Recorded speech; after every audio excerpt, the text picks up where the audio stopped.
Nosotras somos el grupo 1 y está compuesto por Ortiz Virginia, González Rocío, Barrios Luciana, Silva Geraldine, Rodríguez Ayesa y Celeste Verón. Queremos empezar hablando sobre el texto de Rodolfo Puigros, De la colonia a la revolución. Dicho autor nació en noviembre de 1906 y falleció en noviembre de 1980. Fue un destacado intelectual y político argentino del siglo XX. Se destacó por su activismo político en el ámbito del peronismo, siendo un crítico del gobierno de Juan Domingo Perón y posteriormente un importante referente de la izquierda peronista. Como intelectual, abordó temas relacionados como la historia, la educación y la política, publicando numerosos ensayos y libros que abordaban críticamente la realidad argentina. Su trayectoria política incluye cargo como diputado y senador, así como también participación en movimientos estudiantiles y sindicales. Su legado perdura como un pensador crítico y comprometido con la transformación social en Argentina. Además de su participación política, fue un reconocido historiador y educador. Su obra abordó temas como la historia argentina, la lucha de clases y la formación de pensamiento nacional. Escribió numerosos libros y ensayos que contribuyeron al debate intelectual en Argentina, desafiando las interpretaciones dominantes de la historia oficial y promoviendo una visión crítica y comprometida con los sectores populares. También tuvo una importante labor como docente universitario, formando a varias generaciones de estudiantes en la Universidad de Buenos Aires y otras instituciones educativas. Su legado intelectual y político sigue siendo relevante para comprender la historia y la realidad social de Argentina. Una breve reseña sobre De la colonia a la revolución es una obra fundamental para la historiografía argentina, escrita por el historiador y militante político Rodolfo Puigros. La obra fue publicada por primera vez en 1940 y desde entonces ha sido reeditada en numerosas ocasiones. En este libro, Puigros ofrece un análisis histórico integral del periodo que va desde la conquista española hasta la Revolución de Mayo. El autor adapta una perspectiva marxista para la interpretación de procesos económicos, sociales y políticos que dieron forma a la historia argentina. De la colonia a la revolución se caracteriza por su rigor metodológico, su claridad expositiva y su compromiso con la lucha por la justicia social. La obra ha tenido gran influencia en el pensamiento histórico argentino y sigue siendo una referencia obligada para cualquier persona que quiere comprender la historia del país. Unos aspectos destacados de la obra son análisis del impacto de la conquista española en las sociedades indígenas, el estudio de la formación de la clase terrateniente y el desarrollo del capitalismo en Argentina, exposición de ideas y movimientos precursores de la independencia argentina, interpretación de la Revolución de Mayo como un proceso complejo y contradictorio, reflexión del papel de las masas populares en la historia argentina. De la colonia a la revolución es un libro utilizado por numerosos historiadores y científicos sociales como bases para sus propios trabajos. La obra también ha tenido gran influencia en el movimiento obrero y popular argentino. La idea de Puigros ha inspirado a numerosas organizaciones y dirigentes políticos a lo largo de la historia del país. Em, esta obra sigue siendo relevante en la actualidad. El libro ofrece una visión crítica y reflexiva de la historia argentina que puede ayudar a comprender los desafíos que se enfrenta el país en el presente. La conquista de América estuvo determinada por la lucha entre la burguesía y la nobleza, entre los intereses del sistema feudal y del nacimiento del capitalismo. En un primer momento, la conquista de América tenía una finalidad netamente comercial. El interés en ella eran las ganancias que podía proveer el comercio mercantil con los territorios más lejanos. Sin embargo, al notar la nobleza que esta nueva tierra no solo brindaba bienes de consumo directo, sino también tierras, personas y metales preciosos, empezaron a desarrollar más interés por América y a ajustar su visión sobre ella con el objetivo de una conquista de carácter feudal, tergiversando su objetivo inicial. La conquista le dio al feudalismo un nuevo empuje frente a un incipiente capitalismo. Además, contemporáneamente habían sucedido otros acontecimientos que acrecentaron el poder de la nobleza alrededor del trono, como ser la reconquista de los territorios que habían sido ocupados por los moros, la expulsión de los judíos, el rechazo de los franceses y portugueses que habían invadido España y la fundación del Tribunal del Santo Oficio. El descubrimiento de América significó el triunfo de las ideas y de los intereses de los comerciantes, pero su conquista le otorgó la fuerza necesaria a la nobleza española para aplastar la revolución de la burguesía. Gracias a los nuevos recursos financieros conseguidos en las expediciones y dominaciones ultramarinas, los ingresos de la monarquía aumentaron, lo que les permitió independizarse de la burguesía que había sido aliada de ellos hasta el momento. Carlos V, con el objetivo de producir una monarquía absoluta, se desvinculó de las fuerzas económicas nacionales y se acercó a extranjeros como los banqueros alemanes y flamencos que le adelantaban los ingresos conseguidos de América. Las cantidades de oro y plata que venían de América produjeron un encarecimiento de la vida en España. La población en general está cada vez más empobrecida. Además, se vivió la paralización de la manufactura, ahora en manos de los genoveses, la destrucción del artesanado, la reducción del comercio interno y el debilitamiento de la agricultura. Todo esto tuvo grandes repercusiones sociales. Se organizó el movimiento popular de los comuneros liderado por los comerciantes, los artesanos y la nobleza que había sido desplazada por los extranjeros. El poder popular era representado por los cabildos. Carlos V intentó ampliar las atribuciones de los procuradores para convertirlos en simples agentes de la corona, pero esto no funcionó, ya que el Cabildo de Toledo, Juan de Padilla y Pedro Laso iniciaron una resistencia. El rey, que había sido elegido emperador de Alemania, puso a Adriano de Utrecht, de origen neerlandés, en el gobierno de España, dejándole a él la difícil tarea de lidiar con los comuneros. El pueblo español no aceptó a un soberano que ni siquiera sabía hablar el idioma y luchó contra él mismo y de los ministros extranjeros que seguía en él. Pero estos fueron reprimidos violentamente, sin importar si se destruían las riquezas que poseía España, cegados por las abundancias que proveía América. Las revueltas ya no tenían que ver solo con defender los intereses del pueblo frente a los abusos de la corona, sino también con terminar con los privilegios de la corona y de la aristocracia. La nobleza que estaba involucrada en las revueltas traicionó al pueblo y una vez que se consiguieron que se destruyera Utrecht, hicieron un trato con Carlos V. Introdujeron una cuña en el movimiento popular cambiando a Padilla por Pedro Girón, Padilla, Bravo y Maldonado. Estos fueron derrotados en abril de 1521 y asesinados. Las ciudades fueron perdiendo a todos sus fueros y los cargos que eran antes electivos pasaron a ser vendidos o elegidos por el rey. Las ideas progresistas respecto al comercio y a la economía fueron perseguidas, se perdieron las fuentes nacionales y el mercado pasó a depender del comercio extranjero. Una vez se acabaron con las revueltas, la nobleza se encargó de disfrutar lo que había conseguido en América. La monarquía afianzó su poder entregando a sus servidores territorios, riquezas y seres humanos que sometían para la servidumbre. Al continente emigraron una parte de la nobleza ocupando puestos de gran poder. Junto a ellos cruzaron hidalgos empobrecidos, campesinos que habían perdido sus tierras, artesanos y comerciantes. Se aplicaba la disyuntiva América o la horca. Para concluir, la contradicción que significaba la llegada tardía del feudalismo y la prematura del capitalismo planteó una lucha entre estas dos. La primera, aunque rezagada, tenía posibilidades de expansión y la segunda estaba dispuesta a saltar etapas. La conquista de América fue decisiva ya que contribuyó a que en esta lucha tuviera ventaja la monarquía antiburguesa. El carácter que poseyó la conquista fue principalmente económico y religioso. Primero se debe a que estuvo fuertemente impulsada por el afán de encontrar riquezas y bienes comerciales. Colón contó con el apoyo de los reyes católicos, no solo con el objetivo de que ejercieran como intermediarios para arbitrar los medios de armas su empresa comercial, sino también para no ser instrumento de aquellos mercaderes que lo habían financiado y asegurarse las ventajas materiales. La participación de la burguesía en la financiación del viaje descubridor estuvo determinada por la lucha interna entre los burgueses y nobles por el dominio del Estado, en la que este viaje temerario resultaba una posibilidad de acrecentar su poder económico o político, salvándose de la ruina y la persecución.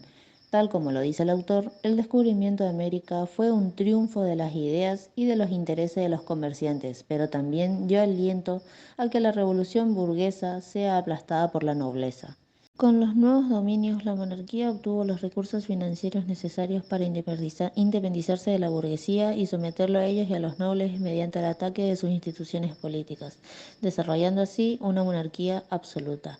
El oro y la plata enriqueció a la monarquía, la nobleza y a los comerciantes extranjeros, mientras que empobreció a la población española. En el momento culminante de la conquista se produjo la victoria de la nobleza sobre los comuneros, por lo que ya nada les impedía sacar provecho de las riquezas de América. siendo estos enviados a ocupar estos cargos acompañados de hombres empobrecidos, desalojados de sus tierras, y por revolucionarios cuyas opciones fueron ser ejecutados o destinados al continente. Por otro lado, el justificativo utilizado para la conquista tuvo un carácter religioso, ya que para resolver el problema jurídico, los reyes católicos recogieron la doctrina de Enrique de Susa, según la cual las tierras de los pueblos infieles podían ser reclamadas por el Papa. Se afirmaba también que uno de los papas había donado a los reyes de España las islas y el mar Océano. Otro tipo de fundamentación fue la adjudicación a los nativos de comportamientos sanguíneos, antropofágicos, entre otros. Durante los primeros años de la conquista, los indígenas fueron esclavizados y aniquilados, destruyendo todo esto su sociedad, lo que no permitía que se incorporaran al régimen colonial, por lo que cuando se buscó consolidar la conquista, la esclavitud comenzó a ser vista de forma negativa, prohibiéndose en 1530. Bartolomé de las Casas logró del Papa Pablo III una bula que declaraba a los nativos como verdaderos hombres. A partir de ese momento, debieron ser convertidos mediante la predicación y no podían ser castigados al no reconocer la soberanía del rey de España en caso de no haber sido cristianizados.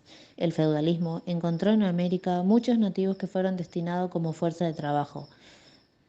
La libertad adquirida no fue absoluta, se dio una personalidad jurídica similar al del siervo feudal, debiendo pagar tributo como vasallos al rey y a su vez trabajar para los conquistadores como siervos en las encomiendas, reducciones y mitas. El territorio no se trataba de una colonia, sino de una provincia. Los nativos eran equiparados con menores de edad, por lo que necesitaban de una tutela asignada al encomendero. La servidumbre por encomienda se trataba de un feudalismo limitado por el poder real, ya que el encomendero no contaba con jurisdicción civil ni criminal. Con el mismo fin, las reducciones formando parte de la política de incorporación, buscando frenar el despoblamiento causado por los maltratos y excesos de trabajo que sufrían los nativos. La necesidad de contar con mano de obra también se evidencia en la limitación de la mita, institución heredada de los incas, que no debía exceder el 70% de los vecinos de un pueblo. Mi nombre es Verón Celeste. En este momento voy a empezar a hablar sobre el carácter de la conquista de América. En el texto de La colonia y la revolución, Rodolfo presenta la conquista de América como un proceso de violencia y dominación. Subraya que la conquista no fue un simple encuentro de culturas, sino una imposición brutal de poder por parte de los europeos sobre las civilizaciones indígenas. Los conquistadores utilizaron la fuerza militar, la esclavitud y la explotación económica para someter a los pueblos originarios, destruyendo sus estructuras sociales, políticas y culturales. Además, argumenta que la conquista de América fue un acto de expoliación sistemática. Esto refiere a los recursos naturales del continente, especialmente el oro y la plata. Fueron saqueados para enriquecer a los imperios europeos, principalmente España. Este proceso de extracción de riqueza fue fundamental para el desarrollo del capitalismo en Europa, mientras que en América dejó un legado de pobreza y subdesarrollo. Enfatiza que la economía colonial se basó en la explotación laboral de los indígenas y posteriormente de los esclavos africanos, consolidando un sistema económico profundamente desigual. Finalmente, destaca la resistencia de los pueblos indígenas frente a la conquista. A pesar de la superioridad militar de los europeos, las comunidades originarias no aceptaron pasivamente su destino y protagonizaron múltiples formas de resistencia, desde rebeliones armadas hasta la preservación de sus culturas y tradiciones en la clandestinidad. Esta resistencia es un testimonio de la fortaleza y la resiliencia de los pueblos indígenas y constituye un antecedente de las luchas posteriores por la independencia y la justicia social en América Latina. También voy a hablar sobre el reparto de tierras. Puigros destaca cómo la distribución de la tierra fue un elemento central en la colonización española. Los conquistadores y colonos recibieron grandes extensiones de tierra, conocidas como encomiendas y mercedes, que le permitieron controlar vastas áreas a las poblaciones indígenas que habitaban en esas tierras. Este sistema de reparto de tierras consolidó una estructura social, jerárquica y desigual, donde una minoría de colonos españoles acumulaba riqueza y poder a expensas de la mayoría indígena y mestiza. Respecto al cabildo, resalta su papel como la institución representativa más cercana a la población durante el periodo colonial. Los cabildos eran cuerpos administrativos municipales que tenían una variedad de funciones, desde la administración de justicia hasta la gestión de asuntos económicos y sociales. Aunque en teoría representaban a la comunidad, en la práctica estaban dominados por las élites locales, especialmente los terratenientes y comerciantes. Los cabildos también fueron espacios donde se gestaron ideas de autonomía y resistencia, y jugaron un papel crucial en las primeras etapas de los movimientos independistas. Poirot subraya que tanto el reparto de tierras como el funcionamiento del cabildo fueron fundamentales para entender las dinámicas sociales y políticas de la colonia y las tensiones que eventualmente condujeron a las revoluciones de independencia en América Latina. Los principales argumentos que expone el autor serían los siguientes. La explotación y dominación colonial. Puigros sostiene que la colonización de América Latina por las potencias europeas fue fundamentalmente un proceso de explotación y dominación. La llegada de los europeos resultó de la subyugación y despojo de las tierras y recursos de los pueblos indígenas. Describe la implantación de sistema como las encomiendas y lamitas, que forzaban a los indígenas a trabajar en condiciones extremadamente duras para beneficio de los colonizadores. Resistencia indígena y cultural. A pesar de la dominación europea, los pueblos indígenas resistieron de múltiples formas, incluyendo rebeliones y preservaciones de sus culturas y prácticas religiosas.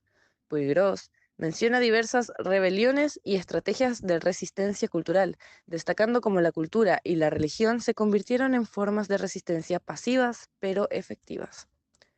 Las transformaciones económicas y sociales. La estructura económica impuesta por los colonizadores creó una economía de extracción y dependencia, donde las colonias servían principalmente como fuente de materias primas para la metrópolis europea. Analiza cómo la explotación de minas y plantaciones y el establecimiento de un sistema de castas consolidaron una jerarquía social rígida y desigual. Acto cultural y religioso. La imposición del cristianismo y la destrucción de las rebeliones y culturas indígenas fueron herramientas de control social, pero también surgió un secretismo que permitió a las culturas indígenas sobrevivir y adaptarse.